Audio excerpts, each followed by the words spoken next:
अस्सलामुअलैकुम जी। मैं अपने सारे भरावां नूं अपने चैनल विच खुश आमदीद कहना। अज दी जिहड़ी न्यूज़ है वो ड्राइविंग लाइसेंस दीयां मशीनां दे हवाले नाल है। अगे 3 मशीनां लगियां सन कुवैत पूरे दे विच, जिੱਥੋਂ तुसीं अपना जिहड़ा ऑनलाइन लाइसेंस अप्लाई कीता हुंदा सी उत्थों तुसीं हासिल कर सकदे सो। जिन्हां चों पहली मशीन जिहड़ी है वो एवेन्यूज़ च लगी सी अलराई विच, दूसरी मरीना माल च लगी सी सालमिया, ते तीसरी जिहड़ी मशीन सी वो अलकूत माल विच लगी सी फाइल।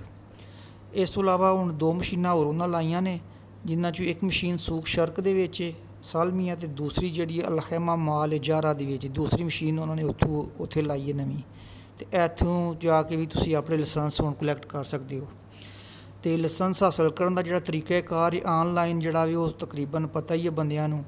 ओह तुसीं जिहड़ी वज़ारत दाखिला दी वैबसाइट है ਉਹਦੇ 'ਚ ਜਾ ਕੇ ਤੁਸੀਂ ਜਿਹੜਾ ਉਹਨਾਂ ਦਾ ਫਾਰਮ ਉਹ ਫਿਲ ਕਰਦੇ ਹੋ, ਉਹਦੇ 'ਚ ਆਪਣੀ ਜ਼ਰੂਰੀ ਮਾਲੂਮਾਤ ਜਿਹੜੀ ਲਾਇਸੈਂਸ ਦੇ ਰਿਲੇਟਿਡ ਹੈ ਉਹ ਤੁਸੀਂ ਭਰਦੇ ਹੋ, ਅਤੇ ਉਹ ਤੁਹਾਡੀ ਜਿਸ ਡੇ ਐਕਸੈਪਟ ਹੋ ਜਾਂਦੀ ਹੈ ਅਤੇ ਤੁਸੀਂ ਆਪਣਾ ਜਿਹੜਾ ਲਾਇਸੈਂਸ ਹੈ ਉਹ ਆਪਣੇ ਸਿਵਲ ਆਈ ਡੀ ਦੇ ਜ਼ਰੀਏ ਜਾ ਕੇ ਤੁਸੀਂ ਹਾਸਲ ਕਰ ਸਕਦੇ ਹੋ।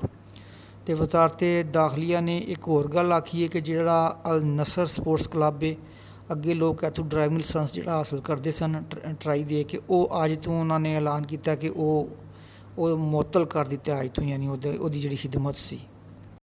ਅਗਲੀ ਖਬਰ ਜੀ ਅਫਗਾਨਿਸਤਾਨ ਦੇ ਬਾਰੇ ਵਿੱਚ। ਅੱਗੇ ਜਿਹੜੇ 31 ਮੁਲਕ ਸਨ ਜਿਨ੍ਹਾਂ 'ਤੇ ਪਾਬੰਦੀ ਸੀ ਕੁਵੈਤ ਦਾਖਲੇ ਦੇ ਉੱਤੇ, ਉਹਨਾਂ ਦੇ ਵਿੱਚ ਹੁਣ ਅਫਗਾਨਿਸਤਾਨ ਵੀ ਸ਼ਾਮਿਲ ਹੋ ਗਿਆ ਹੈ। ਟੋਟਲ ਜੀ ਹੁਣ 32 ਮੁਲਕ ਹੋ ਗਏ ਨੇ। ਅਤੇ ਤਫਸੀਲਾਤ ਦੇ ਮੁਤਾਬਕ ਜੀ ਹਕੂਮਤ ਜਿਹੜੀ ਹੈ ਕੁਵੈਤ ਦੀ ਉਹ ਕਰੋਨਾ ਵਾਇਰਸ ਦੇ ਫੈਲਾਓ ਵਾਸਤੇ ਜਿਹੜੇ ਇਕਦਾਮਾਤ ਨੇ ਉਹ ਆਲਮੀ ਅਦਾਰੇ ਸਿਹਤ ਅਤੇ ਬੈਨ ਅਲ-ਅਕਵਾਮੀ ਤਨਜ਼ੀਮਾਂ ਦੇ ਫੈਸਲਿਆਂ ਦੀ ਪਾਬੰਦ ਹੈ। ਇਸੇ ਹਵਾਲੇ ਦੇ ਨਾਲ ਮੁਲਕੀ ਸੂਰਤ ਹਾਲ ਅਤੇ ਜਿਹੜੇ ਮਮਨੂਆ ਮਮਾਲਕ ਦੀ ਸੂਰਤ ਹਾਲ ਉਹਦਾ ਵਕਤਨ ਫਵਕਤਨ ਜਾਇਜ਼ਾ ਲਿੱਤਾ ਜਾ ਰਿਹਾ ਹੈ। ਅਤੇ ਜ਼ਰਾਇਆ ਨੇ ਮਜ਼ੀਦ ਆਖਿਆ ਜੀ ਕਿ ਜਿਹੜੀ ਵਜ਼ਰਾ ਦੀ ਕੌਂਸਲ ਹੈ, ਜਿਹੜੀ ਕੈਬਨਟ ਹੈ ਕੁਵੈਤ ਦੀ, ਉਹ ਜਲਦੀ ਜਿਹੜੇ ਸਿਹਤ ਦੇ ਹੁਕਾਮ ਦੀ ਸਿਫਾਰਿਸ਼ ਦੇ ਉੱਤੇ ਕੁਵੈਤ ਵਿੱਚ ਜਿਹੜੇ ਮੁਲਕਾਂ 'ਤੇ ਪਾਬੰਦੀ ਲੱਗੀ ਹੋਈ ਹੈ ਉਹਨਾਂ ਮੁਲਕਾਂ ਦੀ ਫਹਿਰਿਸਤ ਦੇ ਵਿੱਚ ਅਫਗਾਨਿਸਤਾਨ ਨੂੰ ਵੀ ਸ਼ਾਮਲ ਕਰ ਲਏਗੀ। ਅਤੇ ਅਫਗਾਨਿਸਤਾਨ ਨੂੰ ਸ਼ਾਮਲ ਕਰਨ ਦੀ ਵਜ੍ਹਾ ਕੀ ਹੈ ਕਿ ਕੁਵੈਤ ਏਅਰਪੋਰਟ 'ਤੇ ਜਿਹੜੇ ਅਫਗਾਨਿਸਤਾਨ ਤੋਂ ਬੰਦੇ ਅੱਗੇ ਆ ਰਹੇ ਸਨ ਉਹਨਾਂ 'ਚੋਂ ਕਾਫੀ ਬੰਦੇ ਐਸੇ ਨਿਕਲੇ ਨੇ ਜਿਨ੍ਹਾਂ ਦਾ ਕਰੋਨਾ ਟੈਸਟ ਜਿਹੜਾ ਉਹ ਪੋਜ਼ੀਟਿਵ ਆਇਆ ਹੈ।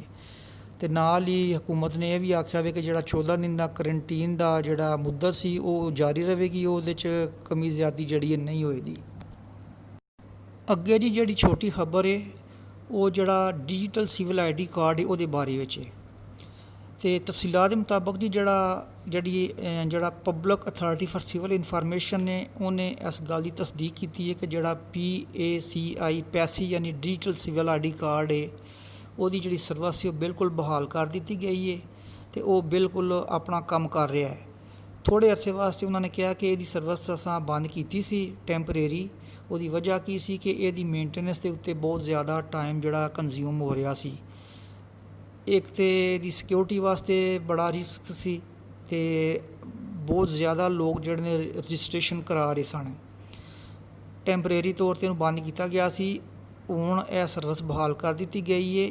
ਇਹਦੇ 'ਚ ਤਕਰੀਬਨ 5 ਲੱਖ ਤੋਂ ਜ਼ਿਆਦਾ ਜਿਹੜੇ ਅਫਰਾਦ ਨੇ ਉਹ ਇੰਦਰਾਜ ਕਰ ਚੁੱਕੇ ਨੇ, ਜਿਨ੍ਹਾਂ 'ਚੋਂ ਕੁਵੈਤੀ ਸ਼ਹਿਰੀ ਵੀ ਨੇ ਅਤੇ ਤਾਰਿਕੀਨ ਵਤਨ ਜਿਹੜੇ ਨੇ ਉਹ ਵੀ ਇਹਦੇ 'ਚ ਸ਼ਾਮਲ ਨੇ। ਅਤੇ ਹੁਣ ਉਹਨਾਂ ਨੇ ਮਜ਼ੀਦ ਕੁਵੈਤ ਦੇ ਜਿਹੜੇ ਹੁਕਾਮ ਨੇ ਉਹਨੇ ਸ਼ਹਿਰੀਆਂ ਨੂੰ ਅਤੇ ਤਾਰਿਕੀਨ ਵਤਨ ਨੂੰ ਡਿਜੀਟਲ ਜਿਹੜਾ ਸਿਵਲ ਆਈ ਡੀ ਕਾਰਡ ਹੈ ਹਵਾਈਅਤੀ ਉਹਨੂੰ 'ਤੇ ਆਪਣੇ ਆਪ ਨੂੰ ਰਜਿਸਟਰ ਕਰਾਉਣ ਦਾ ਮੁਤਾਲਬਾ ਕੀਤਾ ਹੈ। ਅਤੇ ਉਹਨਾਂ ਨੇ ਜਨਾਬ ਕਿਹਾ ਹੈ ਕਿ ਇਹ ਕੁਵੈਤ ਦੇ ਜਿੰਨੇ ਵੀ ਸਰਕਾਰੀ ਅਦਾਰੇ ਨੇ ਉਹਨਾਂ 'ਚ ਜਿਹੜਾ ਲੈਣ ਦੇਣ ਦੇ ਮਾਮਲਾਤ ਨੇ ਹਰ ਕਿਸਮ ਦੇ ਕੰਮ ਵਾਸਤੇ ਤੁਹਾਨੂੰ ਇਹ ਵਾਲਾ ਜਿਹੜਾ digital civil I D card ਹੈ ਇਹ ਤੁਹਾਡੀ ਉਹ ਜ਼ਰੂਰਤ ਪੂਰੀ ਕਰੇਗਾ। ਔਰ ਅਗਰ ਤੁਸੀਂ ਆਪਣੇ ਘਰ ਤੋਂ ਬਾਹਰ ਜਾਂਦੇ ਹੋ ਤਾਂ ਤੁਸੀਂ ਆਪਣਾ ਜਿਹੜਾ original civil I D card ਹੈ ਉਹ ਤੁਸੀਂ ਆਪਣੇ ਘਰ ਰੱਖ ਸਕਦੇ ਹੋ। ਕੁਵੈਤ ਦੇ ਅੰਦਰ ਅਗਰ ਤੁਹਾਡੇ ਕੋਲ ਮੋਬਾਈਲ 'ਚ ਸਿਵਲ ਆਈ ਡੀ ਕਾਰਡ ਹੈ ਅਤੇ ਤੁਹਾਨੂੰ ਕਿਸੇ ਦੂਸਰੇ ਕਾਰਡ ਦੀ ਜ਼ਰੂਰਤ ਨਹੀਂ।